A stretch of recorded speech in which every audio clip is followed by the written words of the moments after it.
History of Freshman Course, Chapter 1, Part 1 by Afaan Oromoo. Gaafa gara YouTube keenya dhuftan gaafa Afaan Oromootiin history haala adda ta'een tanii barachuu kan dandeessan jechuudha.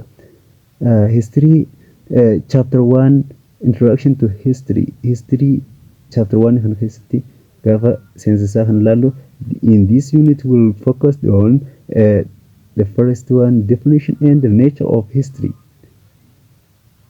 Next, source of history and the use of history, historiography of Ethiopia and the Horn.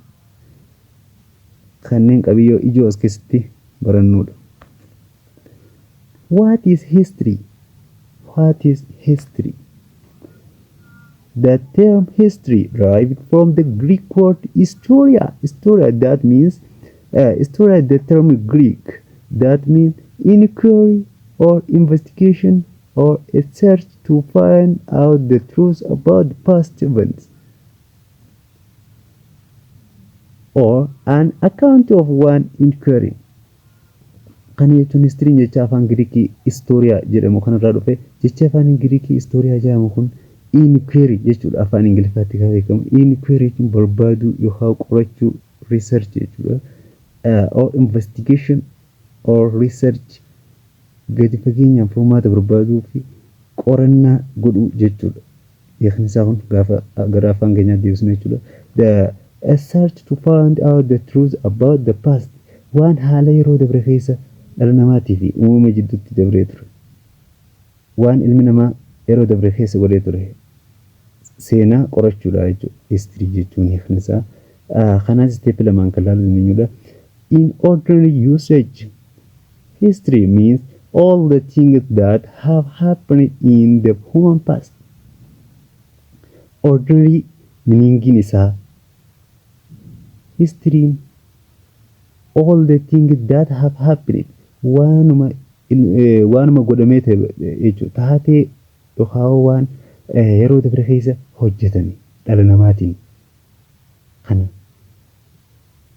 kan qoratudha jechuudha. History jechuun kun it is the history of human experience. Waan seenaa muuxannoo ilmi namaa dabarse irraa argate jechuudha. Academically gara haala academitiin akkamiin kan ibsinu ta'a. History can be defined as an organized and systematic study of the past. History hara academically dhaan gaafa ibsinu an organized and systematic study of the past dha jechuudha. Yeroo ilaalaman jechuun history kan organize yookaan kan qindeessuu fi akkasumas systematic study of the past, sistema waan yeroo dabre keessa hojjetame qo'atudha jechuudha. Academically meaning history jechuudha. So next, the study of history involves the discovery, collection, organization, and presentation of information about the past event. Qo'annaa history jechuun involves maal faana kan qabu jechuudha. Discovery, argannoolee, collection, organization, and presentation of information about the past. Kanneen hunda waa'ee ilmi namaa yeroo dabre keessa argatee fi waan ilmi namaa yeroo dabre keessa godhe walitti qabee kan nuti qorachuu dandeenyu info kana hunda historyidha jechuudha. The experts who study history are called historian. Hayyuun seenaadha. Namni history qoratu jechuun historianidha jedhama. They study all aspects of human life. They study all aspects of human life, social, cultural, economic, and political in the past. Hayyuun history jechuun historian kun kan qo'atu kallattii dhala namaa keessa dabre hunda garatti sooshaaliidhaan, cultural, economic, political ilmi namaa yeroo dabre keessa godhe hunda kan qoratu historian jedhama jechuudha. What distinguishes history from the other discipline? History maaltu fiildii barnootaa biroo irraa adda godhuu danda'a? History maaliin irraa adda? The other discipline study the interaction between human and their environment, nature in the present state. Dameeleen barnootaa biraa history irraa kan hafan jechuudha. Hariiroo dhala namaatii fi naannoo jidduu jiru haala yeroo ammaa irra jiranii waliin kan qoratudha. But history'n haala yeroo ammaa osoo hin taane kan waan dabreetii jechuudha. Addummaan historyidha jechuudha. While the history studied the interaction between the two in the past within the framework of the continuous process of change taking place in time.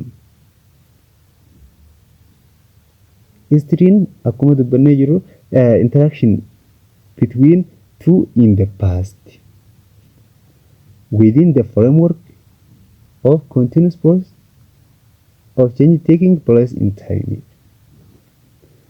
Waan yeroo dabre keessa ta'e ture waan hafteen isii jechuudha ragaan nu hafee jiru jechuudha barreeffamaan nu kaa'amee kan jiru. History is an account of past based on historical facts and evidence. History'n waan yeroo dabre keessa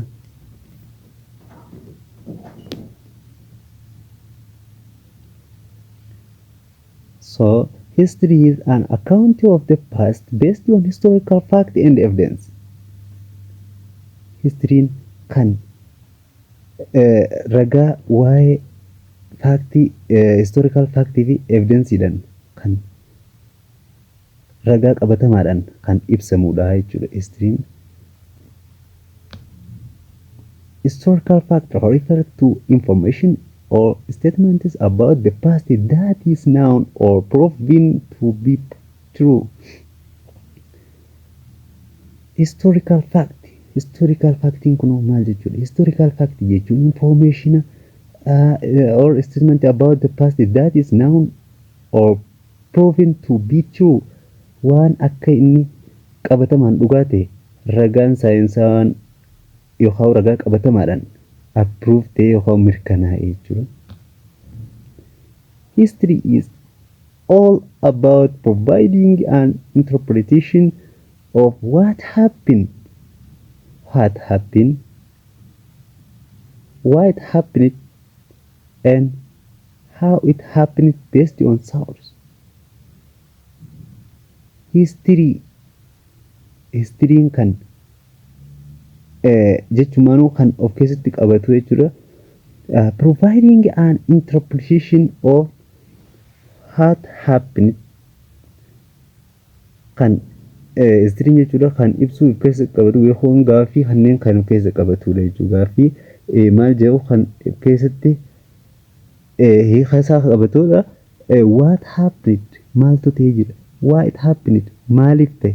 And how it happened akkamitti waan jedhu kan ragaa qabatamaa irra dhaabbannee akka barruuf nu gargaarudha jechuudha. Thus, history is not an opinion or novel writing. Kanaaf history'n waan yaadaan himamu yookaan akka asoosamaatti barreeffamaatti waan akkanaan dubbisnuudha miti jechuudha. History ragaa qabatamaadhaan malee akkana haasa'amuu waan hin danda'amne jechuudha. Identifying historical fact from opinion requires critical thinking. Identifying historical fact kana adda baasuudhaaf yaadarraa jechuudha. Require critical thinking. Maal nu barbaachisa? Critical thinking yookaan loogically xiinxaluu kan nama barbaachisudha jechuudha. Historians tell us that history began about 3000 before Christ when people first began to write. Historians tell us that history began seenessitoonni jechuudha kan nuuf himanii jalqabbii gaafa bara 3,000 dhaloota Kiristoos duratti jalqabbii gaafa san barreeffamni kan eegaledha jechuudha. Achirraa eegaluudhaan waan ichaste history kan jedhamu jechuudha. Ragaan isaa qabatamaadhaan bifa barreeffamaatiin nu taa'ee jiru. When people the first began to write yeroo bara 3,000 dhaloota Kiristoos duratti kan barreeffamni eegaledha. Bara sanirraa kaasee ilaa haga ammaatti history'n kan barraa'udha jechuudha. However, the study of human past begin in prehistory. Central study of human past begin in prehistory. San qofa osoo hin taane waa'ee dhala namaa kan yeroo dabarse keessatti bara barreeffamaa san dura yookaan bara 3,000 dhaloota Kiristoos duraa san achiin duratti namoonni jiraatan waan namoonni dabarse kan qoratudha jechuudha. Haala kamiin arkeoloojikaalee irra dhaabbachuudhaan kana kan qoratu bifa barreeffamaan osoo hin taane prehistory'dhaan jechuudha.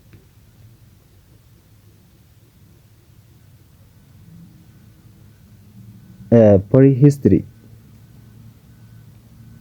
amma history fi prehistory kan ilaallu taasirratti prehistory jechuun maali?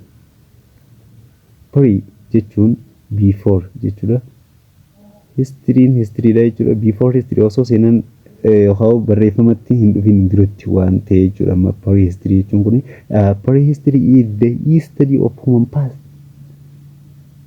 before proper developed the art of writing or before the origin of writing system.